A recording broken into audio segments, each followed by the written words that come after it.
Good evening, everyone. This is Hasper TV, and as you can tell, I'm in a really bad mood. So where should we begin when we come to speaking about Tottenham? So after losing 2 games on the bounce, away to Man United, which I won't say was expected. Hey, hello, you're right. We wouldn't say it was expected, but yeah, we lost to Man United, and then losing at home to Newcastle yesterday. I wouldn't say it was like expected, but I didn't think it'd be an easy game. And Newcastle had a number on us yesterday. But looking at the bigger picture, I just want to talk about just the quality of the players and the poor mentality of the players. If you notice both games, right? We went down 1-0 against Man United, right? Well, I don't think it's Conte's fault, Hanno, but the players we have are like bloody awful, man. Like, honestly, let's start from the back line. Emerson played a right wing back. He came back in. Again, he's just not good enough. Why are we still persisting with Emerson? Session again, the kid's been at the club for like 3 years. For me, he still is nowhere near good enough to play for Tottenham Hotspur. And you have Dyer and Sanchez, probably two of the worst centre halves I've ever seen. And I've been a Spurs fan for like 20, 30 years. And Sanchez is just a calamity, absolute calamity. On the weekend again, he was awful. And you can see why we lack squad depth because Romero was injured. Sanchez comes in and we get something like this. And he had Dyer, who is meant to be like the leader in the back line, playing suicidal passes to Lloris, who again, he's another one I'm going to call out in a minute. But Dyer's he's just, I'm sorry, he pisses me off the most out of any other player because when he makes a mistake, he wants to always blame someone else. So it's like, oh, we made a bad pass. Oh, okay, I'll just blame Lloris for that one. Like, I'm sorry, because we don't have anyone. Hannah, we don't have anyone. He's got Doherty, but he doesn't really rate Doherty. And Doherty's had this big injury. He came back for Ireland for like a few games, and he's been all right. To be fair, he's been better than Emerson. But again, Doherty is like an average right wing back. He's not an elite right wing back. If you want to win titles, Doherty is not going to win you titles. I mean, even Perisic, going on to Perisic, he didn't start, but he came on and didn't really do much, to be honest. And he's one player for me who, when we bought him, I thought, oh, we're getting like a half decent player here. He can do something. But it's almost like he's come in and played with these other worse players and got worse. We don't have the depth. The players that are starting now, when players are injured, it's just. I mean, Højbjerg was out. Skip came in. I thought Skip was, all right. As for the strikers, I'm not going to have this. Son, this season's been so bad, and for me, the first half he had the best chance of the game for us to score, and I don't know how he fluffed it, but he's completely fluffed it. Kane for me looks tired, and obviously doesn't help that Richarlison's out because we can't really change that up really. And yeah, he's just. I mean, Son is just a totally different player compared to last year. He just doesn't look that good at all. He had a couple shots like in the game. He had one where he hit the ball and it hit just the tip of the bar. So that wasn't a bad shot. But he had one where I should have really squared it to someone, but he just kicked it over. I mean, yeah, that's an understatement, I think. That's an understatement. As for Lloris, and this is why I'm saying doing this stream mostly, I mean, we say poor mentality, right?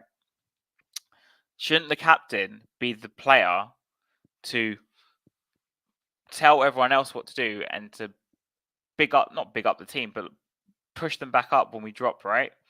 Push them back up when we drop. Lloris on the weekend was just, I mean, he's been in decline for the past season, but on the weekend it was like all the mistakes that he's done in say like 2 years, he did all in one game again. And for me, that was never a foul.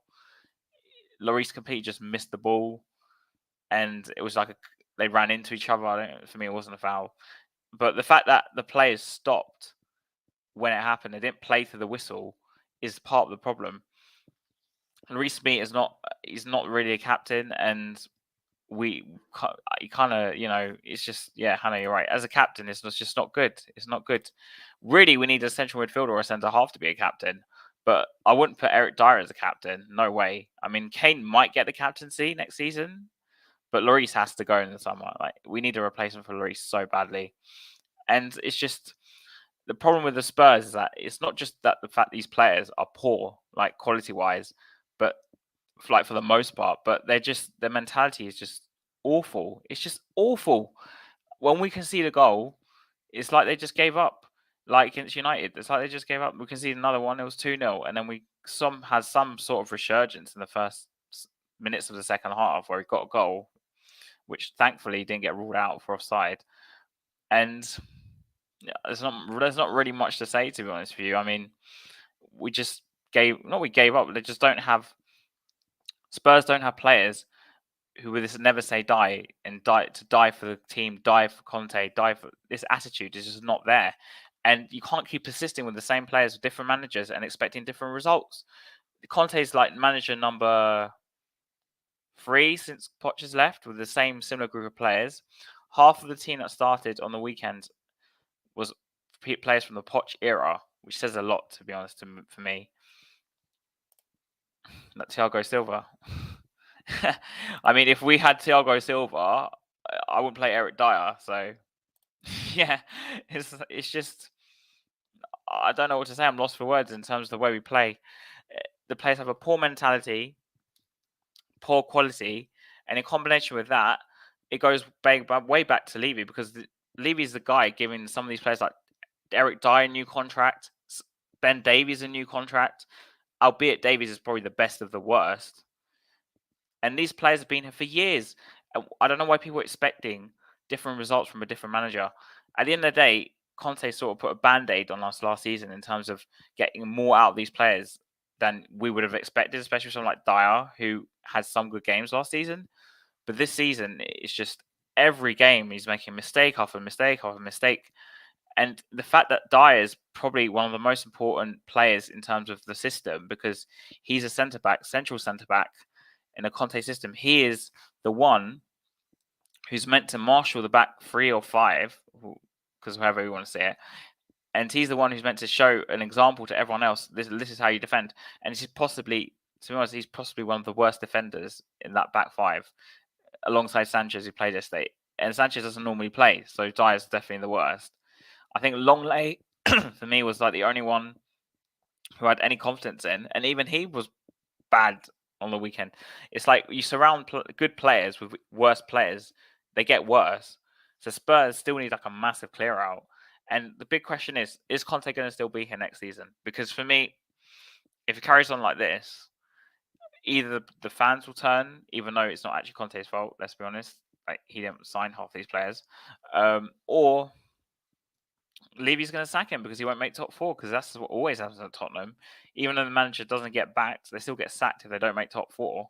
So what are we going to do? If Conte leaves, what are we going to do? People are going to say, bring Poch back. But no, Poch is not going to be able to work miracles with these players. These players just have to go. But that's the thing. That we still rely on Kane and Son as our output in the system, right? And it's a 3-4-3 or 3-5-2, whatever Conte decides. But then you don't have these wing backs are just not good enough. Just not good enough.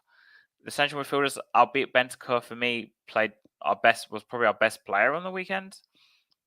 Højbjerg was out, but Bissouma, you need to question: is he a Conte signing or not? Because he doesn't play that much, and he's only been playing now because Richarlison got injured. It was like there's like a pecking order, but is he a Conte signing? It's a good question. It's a very good question because I'm questioning it now. Is he a Conte signing? Bissouma, I don't know. As for Spence, because everyone's going to say, play Jed Spence. He's not going to play Jed Spence. He didn't want Jed Spence, and for me, that's going to be like 10, 15 million, whatever, how much it costs, just wasted because Conte didn't want him. He may have signed him off, as people love to say, but people always forget that Martin Jol was what got given Darren Bent. He didn't ask for Darren Bent. He actually asked for a left winger, and obviously he must have signed it off, right? So it's this amazing, supposedly amazing window we're supposed to have had is a load of rubbish. It's a load of rubbish. We did have like a 5, 6 out of 10 window, but nowhere near was it good enough to push us up to even close the gap a bit. I mean, Liverpool could catch us now. Newcastle, after the weekend, for me, they're in the top four race. City are going to win the title, like no questions asked. But Chelsea, again, they got Potter now, and they have a better squad on paper than us. And look, they're just Hannah's going to like that. They're playing a lot better now under Potter. Um, and so you need to question whether Spurs are going to make the top four this season now, because we just don't. The depth is shown to be not there. So with all these injuries, or 3 or 4 injuries, suddenly we look at bare bones because there's no decent replacements to come in. So what's going to happen to Tottenham Hotspur? And it all goes back to Levy, of course, because Levy's overseen this for the past 20 years. People were expecting us to supposedly change under Conte, and yes, we may have started the transfer window in a different way than normal, but the transfer window for me went wrong as soon as Spence talk started happening, and after that, it was just that was it, that was it, and we didn't strengthen enough. Romero's injured. Sanchez comes in. For me, I'd rather see Tanganga get a go, but Sanchez is just give up. I'd rather see youngsters play instead of Dyer and Sanchez in the back. For me, Sessegnon, for me, we cannot keep persisting with this player. We have to sell him in the summer. He's just not good enough. Emerson, I don't know how he's still at Spurs. If the club had any sense, they would have sold Emerson and Doherty and not spent the Spence money. Actually, got like a proper right wing back rather than sitting there saying, "I will just make do with Emerson. He might come good," because Levy just wants to get the best value of the player because he spent 30 mil on him. Like, it's just not. But like, to conclude, it all goes back to Levy. But these players, they just don't have the mentality, and they never had the mentality. You can change it. I mean, Pep and Klopp could be there, right, in their prime, and the mentality of the players will not change because at the end of the day, it comes down to personnel. Perisic, yes, he has a winning mentality. He's won so many trophies. But you need to also take into consideration you're putting in like a worse team than he was playing before, and you can't expect the guy to just suddenly change all these players around him. I mean, he's meant to be training Sessegnon. Sessegnon for me has improved maybe like this much since last season. This much, he still can't take on players, still can't cross the ball. If you saw his crosses on yesterday, it was just god awful. It was actually quite embarrassing how bad his crosses were. Emerson, we know Emerson can't cross. It's just we have players with a poor mentality. They're poor players as well in a system that doesn't suit them. But at the same time, if we change to a back four or change the system, I still don't think it will suit them. Because some people say, "Oh, let's play 4-4-2, let's play 4-3-3, let's play 4-2-3." We do not have good enough defenders to play that system. The only two centre halves I trust in the back four at Tottenham Hotspur is Romero and Longley as a duo. That's the only two I trust to actually pull that off. And then you'd have to have like someone like Davies at left back anyway. So you might as well just stick with the back three. So where do Spurs go from here? The players need to pick themselves up and go and win against Sporting and put in a performance. But for me, like a lot of people like me were saying, these results were coming because we just weren't playing well. Because we don't have the quality to play well. And it was, if you look back, it was like a miracle we made the top four last year. It was an absolute miracle. And for me, it'll be a miracle now again to make the top four because you have Newcastle, Chelsea, who look better this season than last season. Liverpool, I still think they're in the mix. United, for me, look a lot better than they were last season already. So what? That's like 5-6 teams fighting for 3 spots. So someone's going to miss out. And Arsenal, of course, they bought players that fit their system, so it's going well for them. And for me, Arsenal are probably going to finish above us. I don't care what anyone says; they're probably going to finish above us. So, and people say, "Oh, let's wait till January." Okay, yeah, we can wait till January and plow for it. But do you really trust the board to sign players on January the 1st, considering we signed Bentancur and Kulusevski on deadline day last season? No, I just don't have the confidence. And for me, like, it's Lloris's last season. For me, Sessegnon, this has to be his last season because I just cannot watch that guy play on the left ever again. Dyer and Sanchez, I just want them shift out. I don't want them to even play for the rest of the season. I'd rather see youngsters instead of those two. They're just not good enough. Our midfield, okay, Højbjerg and Bentancur are best pairing. But if you compare what Conte had before with Kante and Matic, or Kante and Fabregas, whatever, at Chelsea, and Barella, Inter, and Brozovic, and players like that, they're just not that level. They're not that level. Conte's used to training with quality players. We just don't have that. So Spurs has a poor mentality, poor quality, and that's all down to backing, and we're just not getting it. And so yeah, I just can only see Spurs getting worse. To be honest, I'm not confident going to Sporting. I'd probably say we might even lose 1-0 at home to Sporting. We just, especially Romero and Højbjerg are out. But it's just, do these players have the mentality to pull themselves back up and put in a performance on Wednesday? It remains to be seen. And to us, I just don't see it happening. So, and I'm out.